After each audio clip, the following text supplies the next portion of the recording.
ইলামবাজার ব্লকের বন দপ্তর বিভাগের তৎপরতায় এক হিংস্র হনুমানকে উদ্ধার করলো ইলামবাজার বন বিভাগের কর্মীরা। ঘটনাটি ঘটে আজ সকালেই।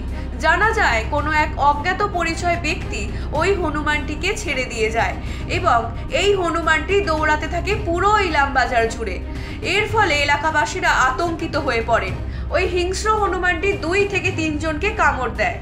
আহত ব্যক্তিরা হাসপাতালে চিকিৎসাধীন অবস্থায় আছে, তবে কোনো গুরুতর জখম হয়নি বলে জানা যায়।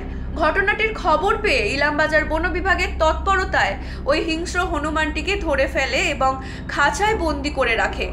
হনুমানটি যতদিন না স্বাভাবিক অবস্থায় ফিরে আসে ততদিন ইলামবাজার বন বিভাগের পর্যবেক্ষণেই থাকবে। হনুমানটি স্বাভাবিক অবস্থায় ফিরে এলে আবার পুনরায় জঙ্গলে ছেড়ে দেয়া হবে বলে বন বিভাগের তরফ থেকে জানানো হয়। Bureau report, U Bangla TV. U Bangla TV, হৃদয় ছুঁয়ে যায়।